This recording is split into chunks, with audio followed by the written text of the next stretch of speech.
Fellow Kenyans, as many of you are aware, I'm not a career politician. And even if I was a career politician, I would not start my career at the age of 75. Some of you may not know that I'm already 75.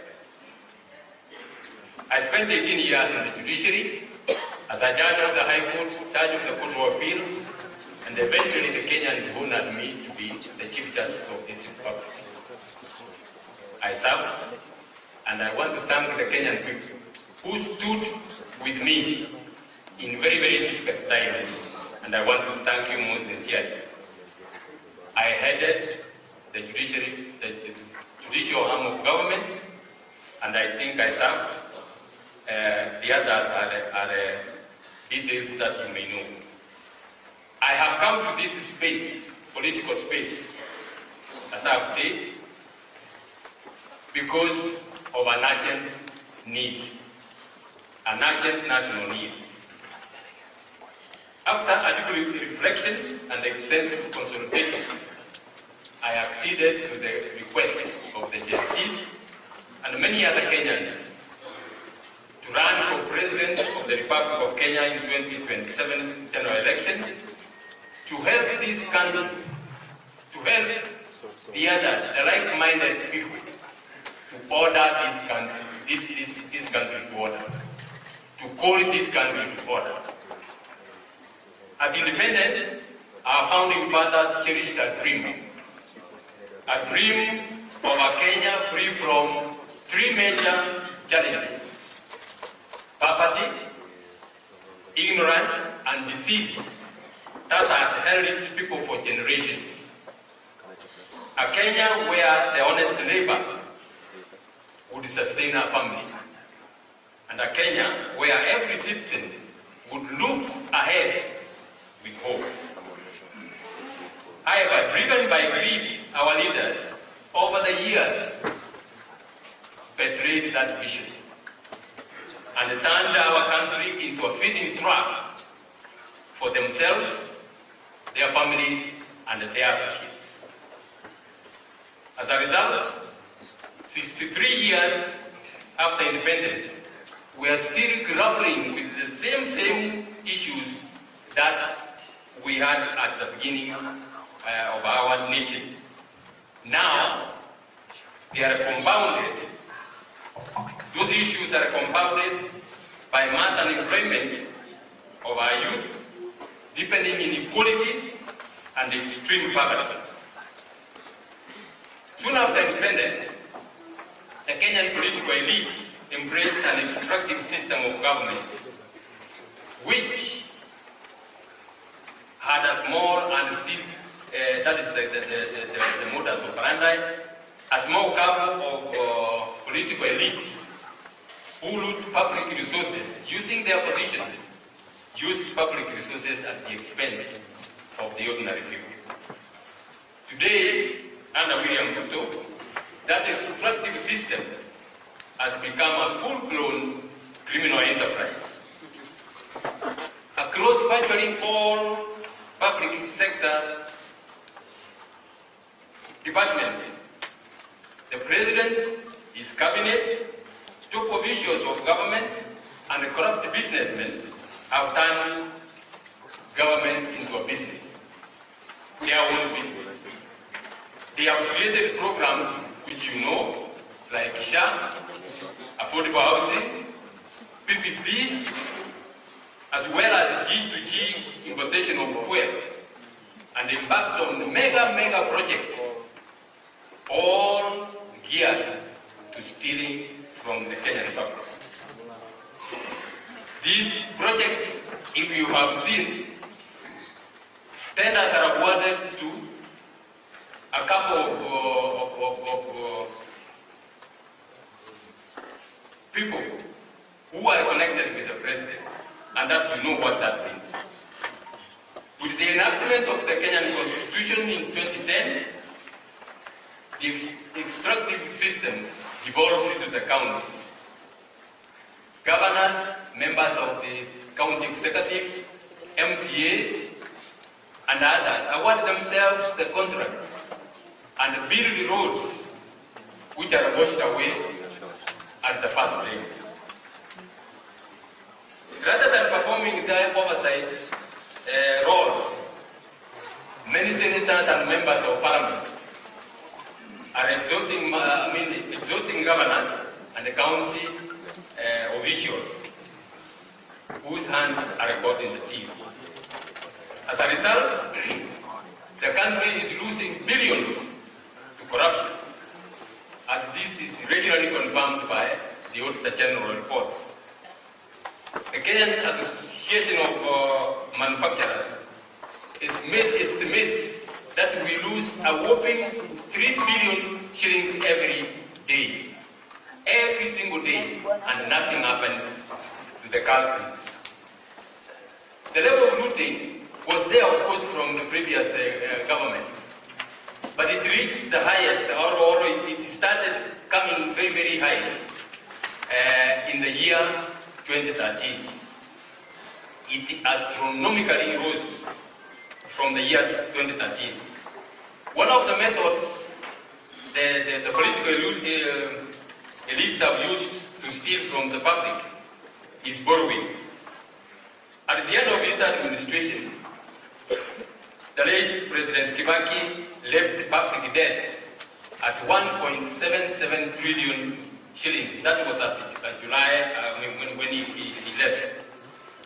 However, through reckless borrowing, public debt, most of which is odious debt, is now almost 13 trillion shillings. With the result that the domestic borrowing has mopped liquidity out of the local market and ruined business enterprises in the country. You know what that means. Banks, instead of lending to the ordinary people, they find it more profitable, and they are not going to chase somebody, a kiosk owner, to recover the money they have lent to him. Instead, they are giving all the money to the government, and that has literally ruined private enterprise. With all that, now, in this budget, in this year's budget, 2026-2027 budget, which is 4.8 trillion, out of that, 2.3 trillion, which is equivalent to 48% of the national budget, is going to be to loan repayments. That's not all. This government now, the Ruto regime, has now resorted to securitization. Securitization is borrowing on the security of tax revenues, future tax revenues. That's mortgaging the Kenyan youth's future. Remember, the Kenyan youth, most of them are without employment, and their consent has not been sought about this borrowing. That is also contrary to the principles of public finance, including intergenerational equity, that are there in Article 201 of our Constitution. When all these things, we looked at all these things, on the 2nd of February, together with the energetic young people and the members of the United Green Movement Party, I embarked on a county-to-county tour of this country under the banner of Katiba Caravan. Our mission was twofold. One, to first of all go to the Kenyans, come to you Kenyans, and listen to you, and hear your aspirations, and hear your frustrations. As the Kenyan. You can't lead people you don't understand. You can't lead people whose issues you don't understand. Secondly, we also came out to encourage and sensitize Kenyans, particularly the youth, to register as voters. The caravan took us to every corner of this land. By 28th of April this year, we had traversed for 3 counties out of 47.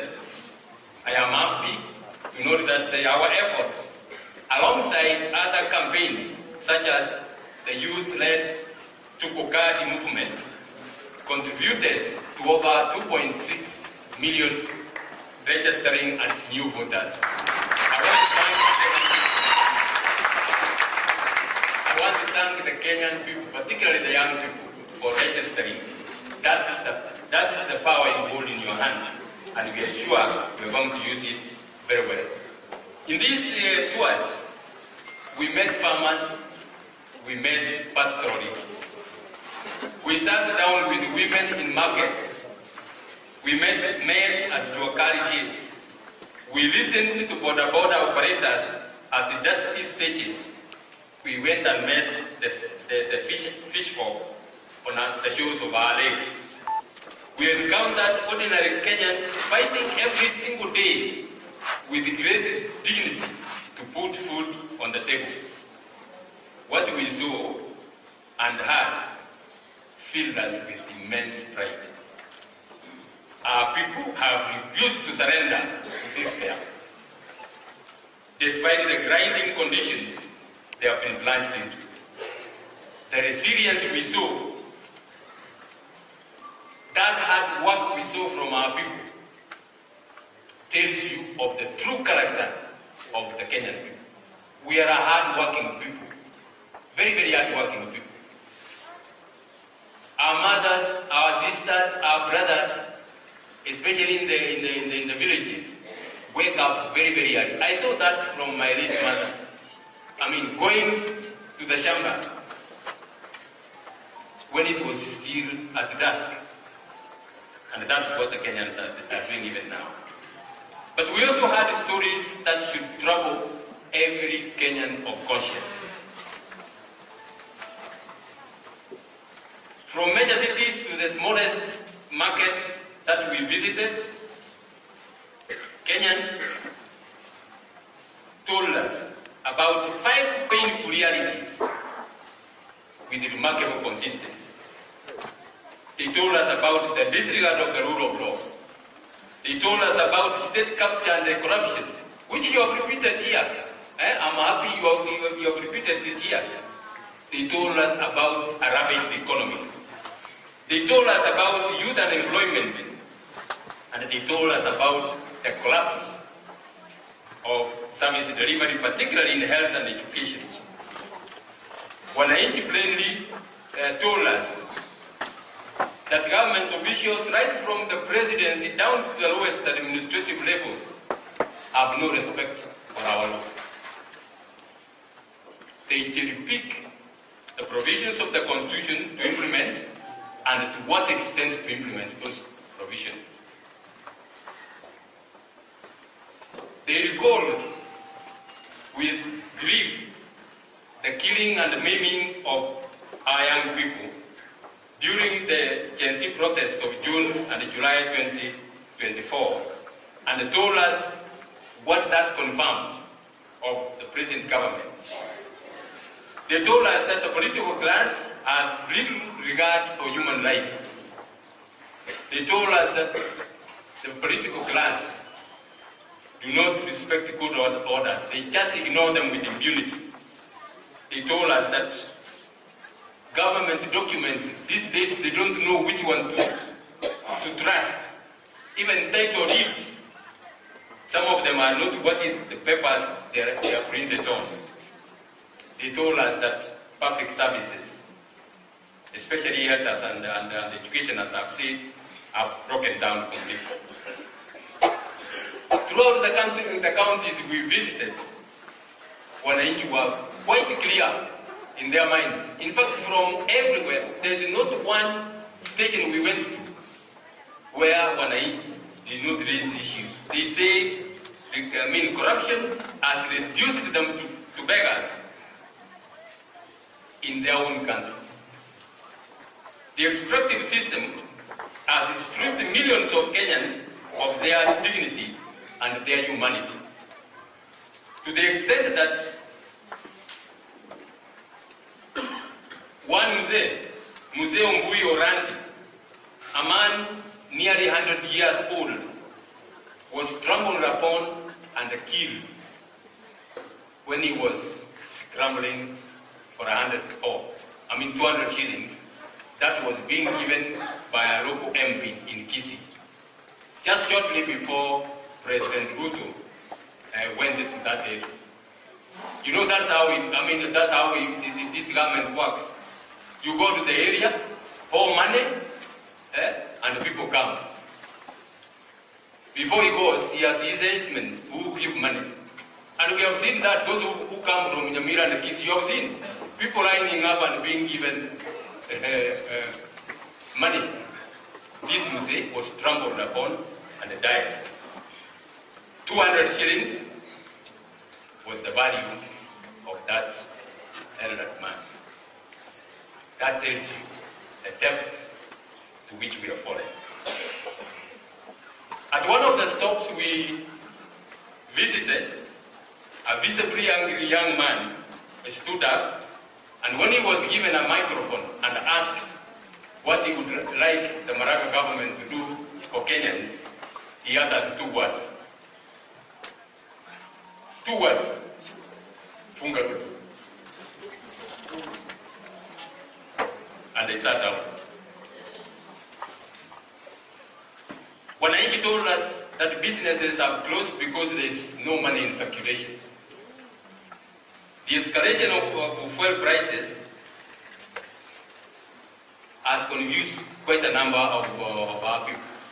They cannot understand how fuel can be cheaper in Uganda and yet it is being transported through Kenya.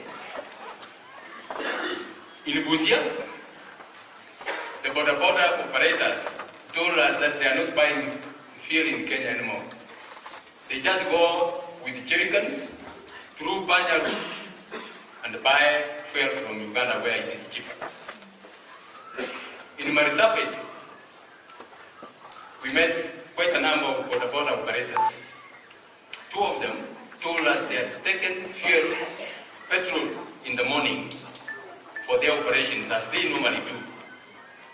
At that time it was about 3 p.m. They told us they had not earned anything and they didn't know how they were going to pay for the fuel they had taken in the morning. In Kiraini, the center in Maraga, a young man came and told us openly, in the presence of uniformed policemen, there were uniformed policemen performing their duties. In their presence, and in fact, that young man was even looking at them.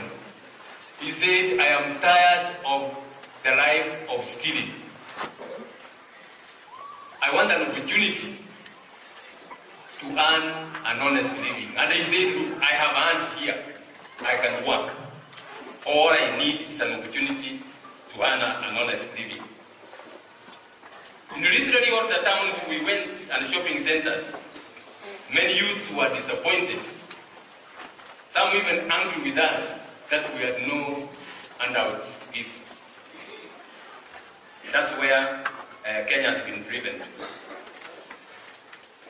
As we all know, Kenya's youth constitute approximately 75% of the Kenyan population. Every year, 1.2 of them graduate from universities and higher institutions of learning and enter a market, a labor market that cannot absorb them. Fellow Kenyans, our country is squandering a huge demographic dividend. If employed and properly deployed, Kenya's youth will transform our economic and social landscape. But you know what we are doing with them? You know what we are doing with our youth? We have normalized violence, political violence, and you have seen what has happened. Our youths are being turned into political goons. Need I bother you about where that will take us? That is a dangerous thing to the security of this nation.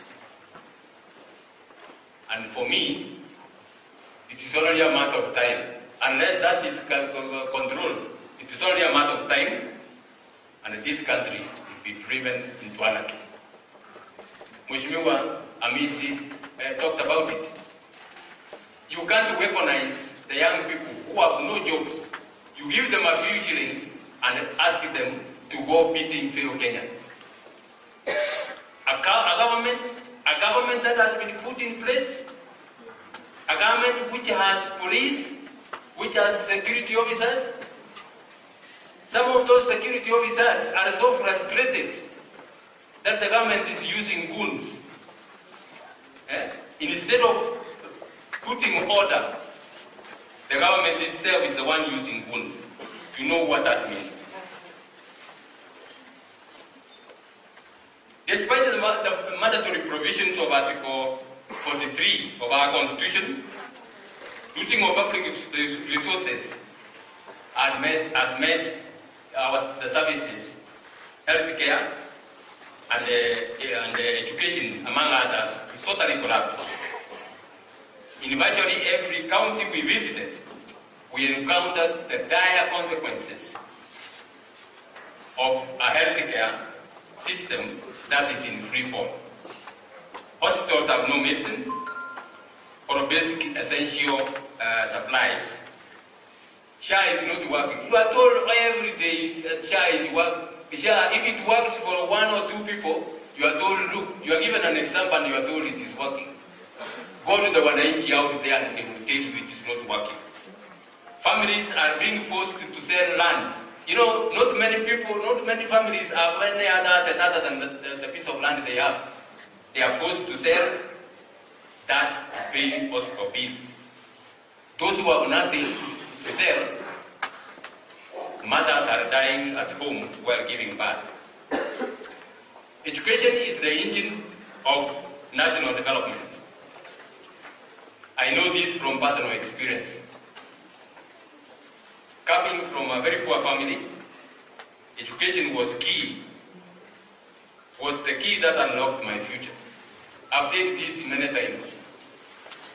I came from a very poor family. I wore my first pair of shoes when I was going to secondary school. I didn't even get the number right, and I had a lot of problems wearing that shoe. Our education system is in a deplorable and dysfunctional state. Not because we lack funds, but because a greater portion of the education budget is being stolen, and you have seen the hasty and reckless implementation of the CBC, now called CPE, where we have great challenges. A report by the National Examination Council recently that 73.2% of grade 3 learners failed to attain minimum proficiency in mathematics, and 58.9% are struggling with basic education, should worry not only the parents, every Kenyan of conscience. Why?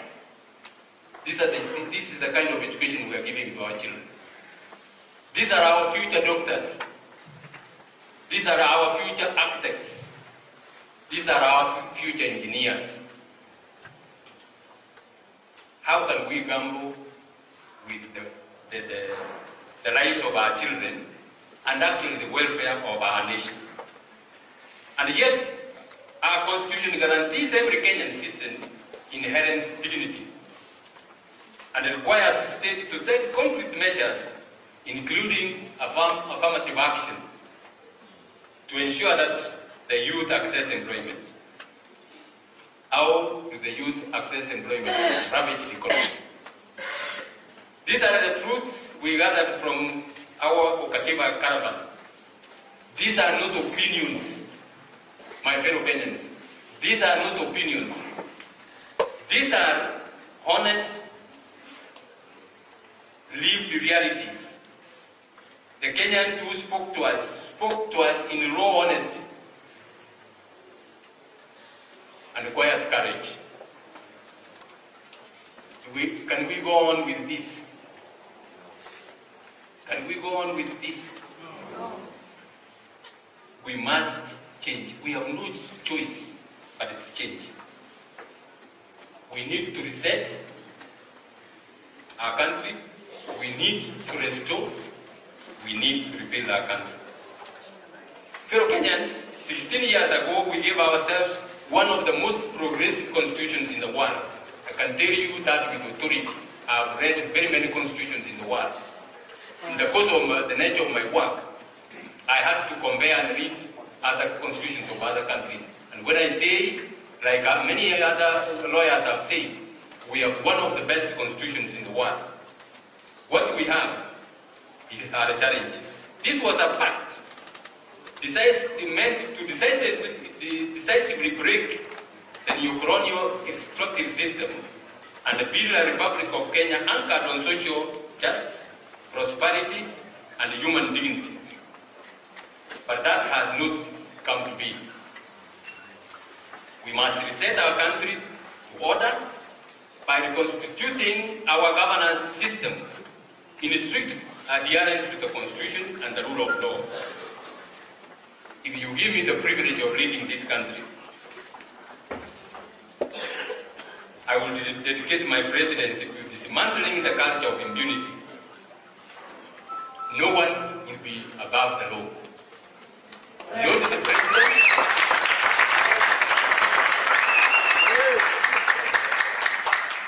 Thank you very much. Not the president,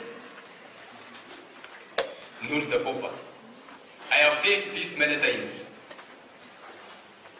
If I'm head of this country and there is a court order against me or against my government, I will appeal. I will appeal, go to the Court of Appeal, go to the Supreme Court. If I reach the end, I will raise my hands. I will raise my hands and tell everybody who serves under me to obey that court order. Because that's the land and the law of the land.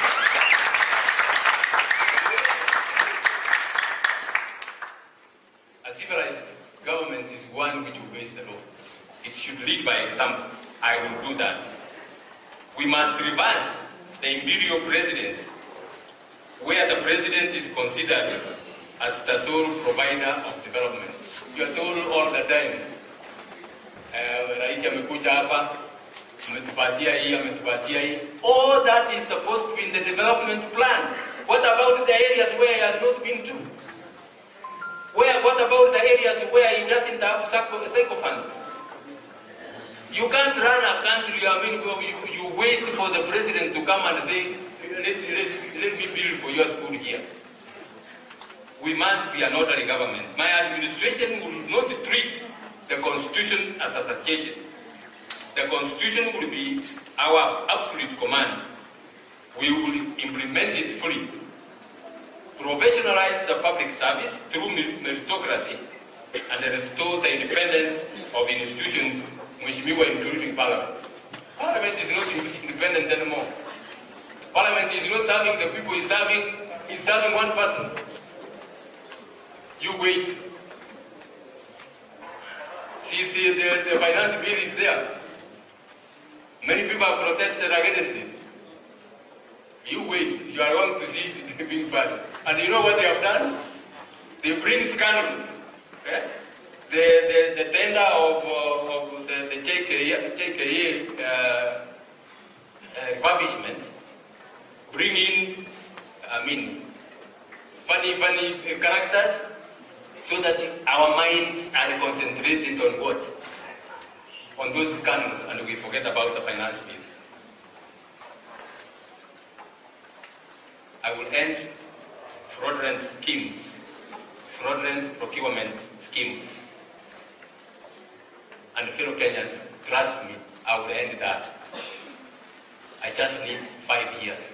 Give me 5 years.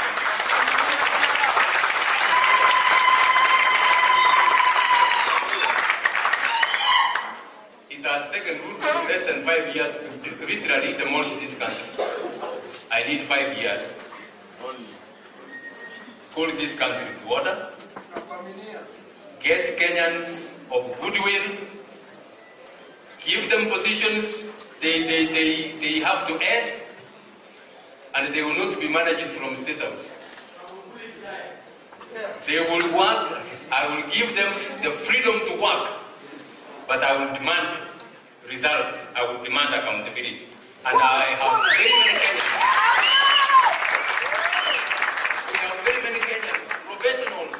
who are ready to work for their country.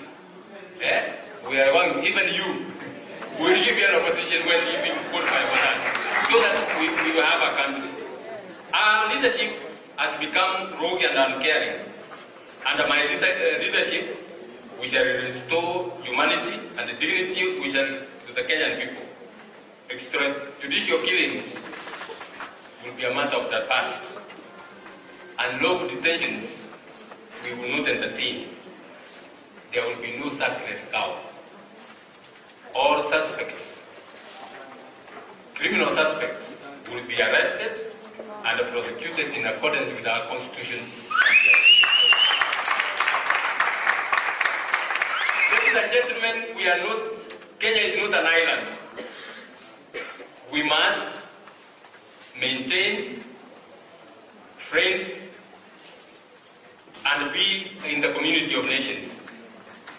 But we must guard our sovereignty and our hard-won independence from erosion by vestiges of colonialism.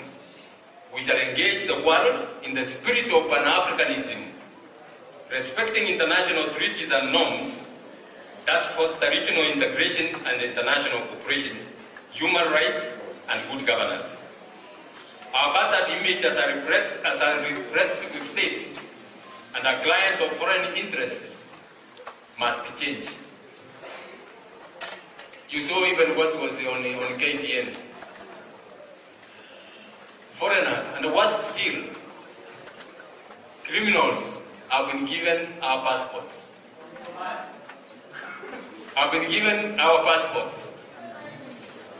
RSF. You are not safe. We will revoke all those passports.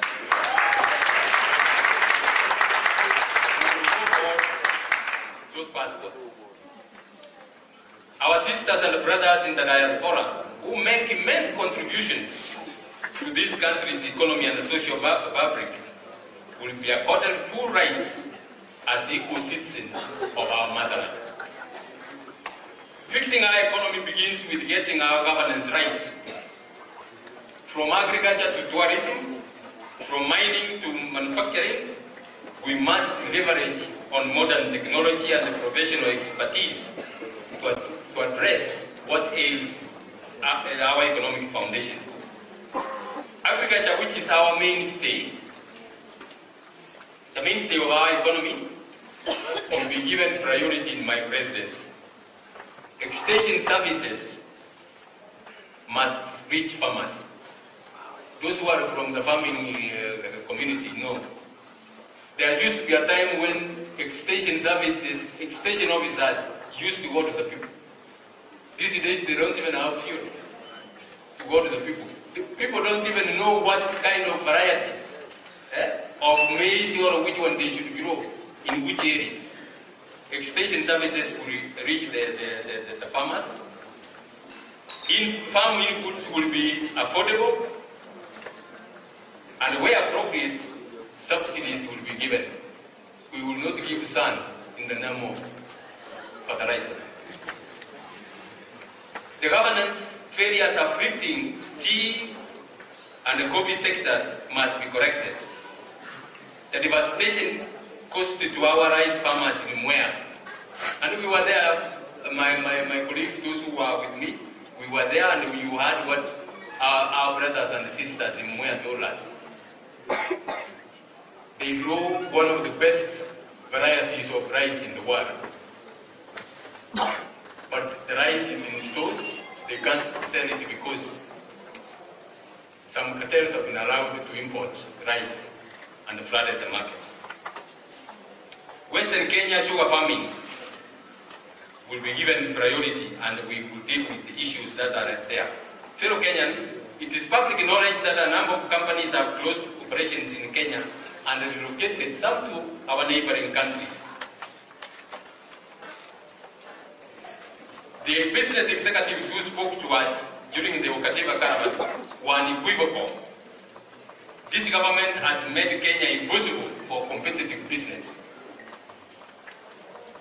Factory owners told us that there will be no meaningful manufacturing that can be done in Kenya without drastically reducing the cost of fuel. The a priority in my government.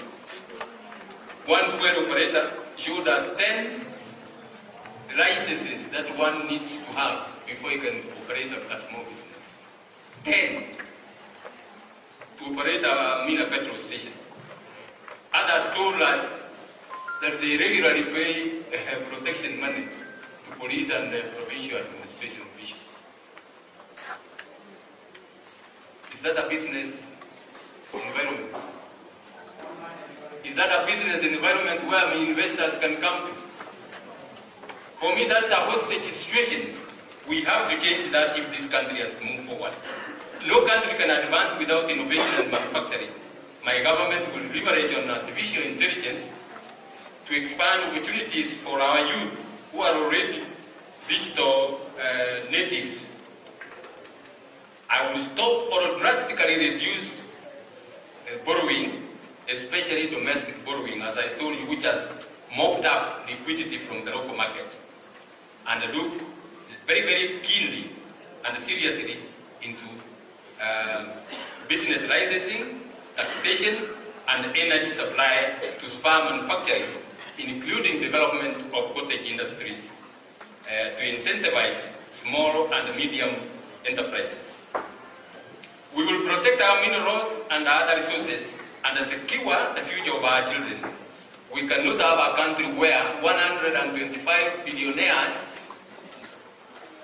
own what 43 million Kenyans put together own. You can't have a country like that, where 15 million youths are unemployed and cannot even afford airtime, while public officials with no known sources of income flaunt obscene wealth before the very people they have robbed it from. We must end that.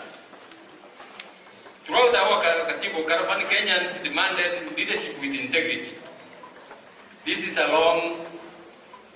lifelong value I embrace. Because the president is a trustee of public resources. I don't know if you know. The president is a trustee. He is a steward of public resources. I believe I am well placed to end the cartels and the corruption networks in government and recover stolen resources. I have never been associated with any corruption scandal. I am ready.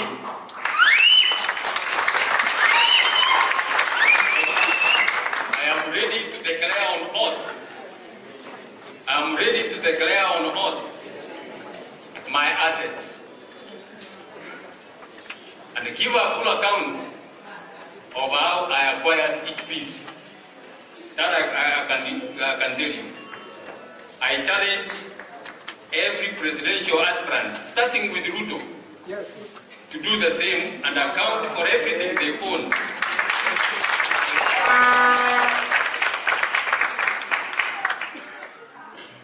President Ruto has told us he was a chicken seller.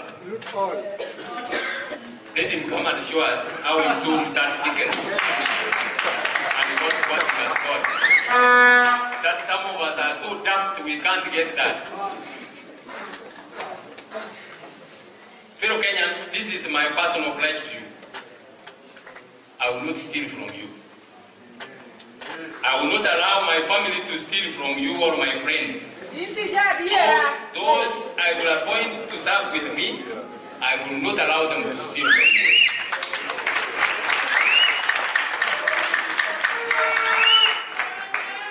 For me, thank you very much.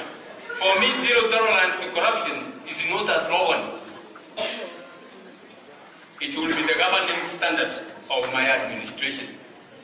I will empower the investigative and prosecutorial agencies, including EACC, the DCI, and the ODPP to carry out their mandate without political or executive interference. yes, Lord. Thank you. I will ensure that the judiciary is well resourced to be able to do its work properly. If we succeed in confronting impunity and recovering stolen assets, we will reduce the cost of living. We don't need to just reduce stealing, and the cost of living will come down. It will come down on its own. We will not be talking about bags of maize being sold at packets of maize flour being sold at so much. That will come down, when you have an economy that is progressive. This will, of course, give us money to take care of our health and educate our children and build a government system that finally works for every citizen. As I conclude, fellow Kenyans, please hear me out. To fundamentally reform our governance system, we must reject ethnic balkanization to which we have been plunged into. We must come together as one people and vote on issues and the challenges facing this country. We should forget about, and I applaud you, Mheshimiwa Misi. We should reject the notion of voting in accordance with our ethnic community. And I want to speak to Kenyans. Please listen to me. We get in that. Sometimes you get even some of the middle class Kenyans disappointed, and they don't even go out to vote.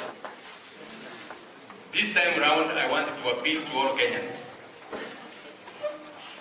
You know, some of the young executives are able to have a good car. Their children are going to school. They are able to pay house rent, if not mortgage, and they see things are all moving on. They don't want to be disturbed about what's going on in politics. They don't even turn out to want to vote. Let me warn you, my fellow Kenyans. This time round, you must want to vote. You don't vote, and Kenya runs into anarchy. You will not have a road to drive that car. You will not have a road to drive that car. The 2027 general election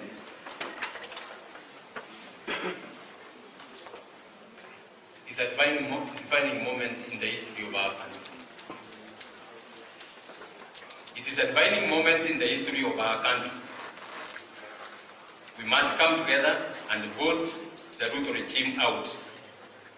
The next government must not be a mere a game of musical chairs. Same monkeys in a different forest, taking their turn to eat. I believe in opposition unity. This opposition unity must be built on a convergence of values, not appetites.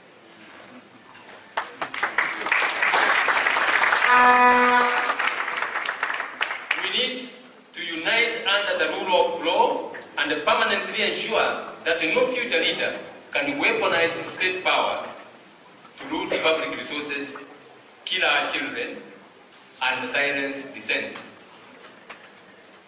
These days, wakiona wewe umeenda bahari fulani, umeona mheshimiwa Gachagua anaenda kanisani, sababu hawataki kusikia yale ambayo anazungumza, wanatupatia gasi kwa kanisa. Hata bila kujali ya kwamba iko wamama hapo wazee ambao walienda huko bila kujua kutakuwa na tia gasi natupwa, na iko watoto. How can anybody throw tear gas to a church congregation?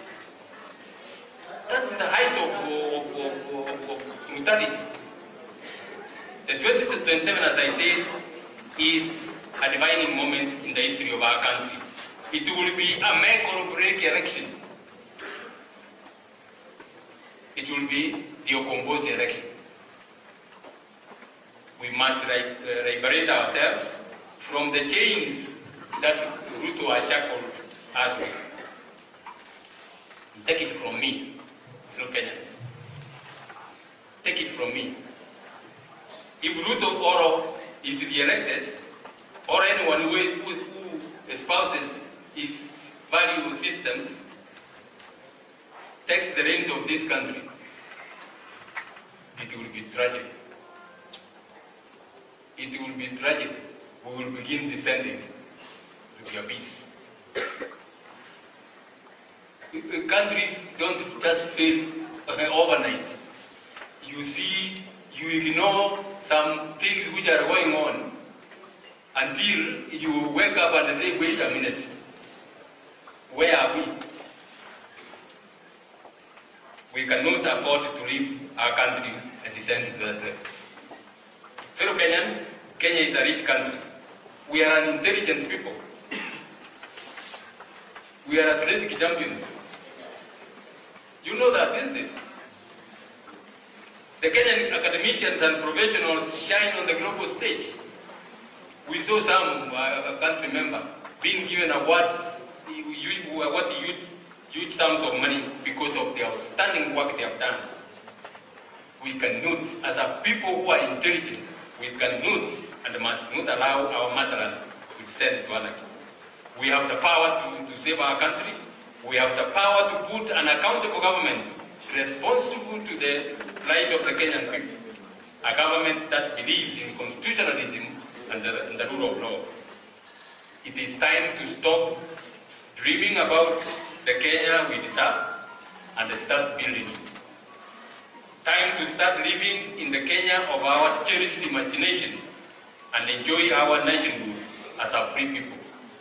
Time to liberate our country. Time for ukombozi. We are coming to your county.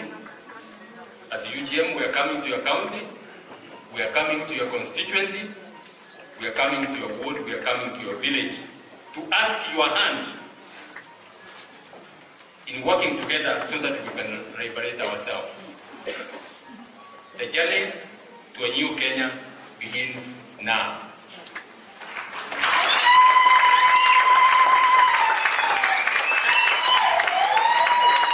Will you join us? Will you join us? The dawn is here. It is time for our liberation. It is time for ukombozi. Kumekuja.